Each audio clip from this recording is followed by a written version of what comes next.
আমাদের কোন ধরনের বাধা নাই, কিন্তু আমরা যেটা স্পষ্ট বলতে চাই, শহীদ মানে শাপলার মতো চক্ষু বন্ধ করে কাউরে কিছু না বলে মরে যাওয়ার মতো দিন বাংলাদেশে আর আসবে না। আমরা যদি মরে যাই, আমরা আরো শত শত হাজারো হাজারো শহরের বাচ্চাদেরকে সাথে নিয়ে মরব। আমাদের রক্ত এত সস্তার হতে দিব না। সেই শাহবাগে বাংলাদেশের দেশপ্রেমিক জনতাকে ফাঁসি দেওয়ার বন্দোবস্ত করা হয়েছে। আমরা ইনসাফের রাষ্ট্রে দাঁড়ায় বলতে চাই, আমরা তাদের ফাঁসি চাই না, আমরা তাদের বিচার চাই।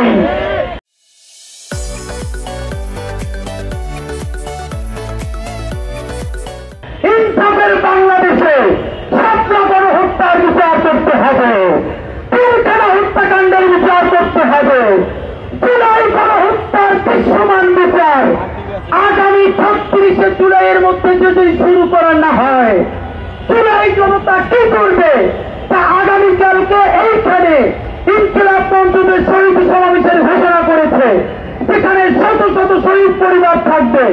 স্টেজে সকল শহীদ পরিবার অবস্থান নিবে। আগামীকাল নয়া বাংলাদেশে আগামী 36শে জুলাইয়ের মধ্যে যদি বিচার শুরু করা না হয়, সেই ঘোষণা শহীদ পরিবার দিবে। আপনাদেরকে নিজের খেয়ে নিজের পরে পরিবারের সাথে কিছু মানুষকে থাকতেই হবে ইনশাআল্লাহ।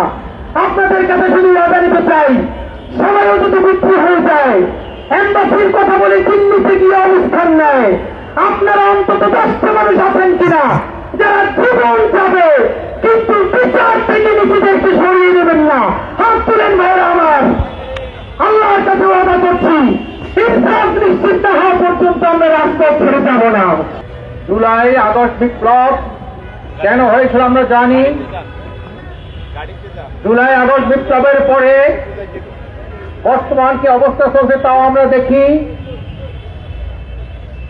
জুলাই আগস্ট বিপ্লব যে রক্ত হয়েছিল, দেশের জালেম থেকে জালেম মুক্ত, দুর্নীতিবাদ মুক্ত একটি সুখী সমৃদ্ধ কল্যাণ রাষ্ট্র প্রতিষ্ঠার জন্য, যেখানে জুলুম থাকবে না, অত্যাচার থাকবে না, নিষ্পেষণ থাকবে না, টাকা পাচার থাকবে না। আমরা একটা বৈষম্যহীন, একটা ইনসাফপূর্ণ একটা সমাজ ব্যবস্থা করে তুলব, একটা জনগণের একটা কল্যাণ রাষ্ট্র আমরা প্রতিষ্ঠা করব। সংগ্রামী ভাইরা, আমরা দেখি আজকে বাংলাদেশে যিনি প্রধান উপদেষ্টা রয়েছেন, উনি একজন গ্লোবাল আইকনিক লিডার, কোন সন্দেহ নাই। কিন্তু আমরা বলতে চাই, আজকে দেশের যে অবস্থা, চাঁদাবাজ, টেন্ডারবাজ, দখলবাজ, এগুলো বন্ধ হয় নাই।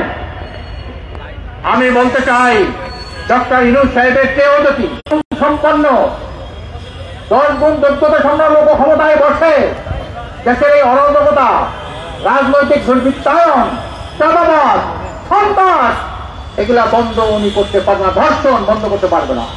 আর দুঃখজনক, বাংলাদেশ 92 মুসলমানের দেশ, 3.5 লক্ষ মসজিদ বাংলাদেশে, 70,000 মাদ্রাসা বাংলাদেশে, আজানের ধ্বনি শুনে মানুষের ঘুম ভাঙে। সেই দেশে 8 বছরের শিশুরা দর্শিত হয় কিভাবে? 6 বছরের শিশুরা দর্শিত হয় কিভাবে? এটা প্রশ্ন বলতে চাই।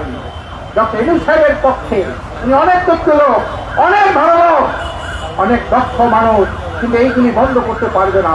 কারণ কি জানেন, নেতা যত ভালো হোক না কেন, নীতি যদি ভালো না হয়, এই ভালো নেতা দিয়া দেশ জাতি মানুষের কোনো মুক্তি আনতে পারে না, আসতে পারে না।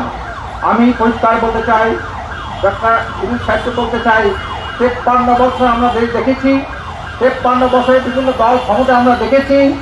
যারা এই ক্ষমতায় গিয়েছে, তারা জাতির আশা ভরসা ভঙ্গ করে জাতির রক্ষকে পরিণত তন্ত্রকে হত্যা করেছে, জাতির সম্পদ চুরি করেছে। স্বাধীনতার পরে যে দল যখন ক্ষমতায় ছিল, তাদের নেতারা, কর্মীরা, মন্ত্রীরা, এমপিরা সবচেয়ে বেশি দুর্নীতি করেছে। এদেশের জরিপ, দেশি এবং আন্তর্জাতিক জরিপ, এমন কোন দল নাই দলের ক্ষমতা থাকাকালীন সময়ে 90 থেকে 95% পর্যন্ত তাদের নেতা কর্মীরা দুর্নীতি আকণ্ঠ নিবন্ধিত ছিল। আজকের আমি জুলাই মঞ্চ বাইরের ধন্যবাদ জানাই। অন্য একটা চেতনার কথা উল্লেখ করেছেন, আমি দুঃশাসনের বিচার চাই, তাদের দল নিষিদ্ধ করতে চাই।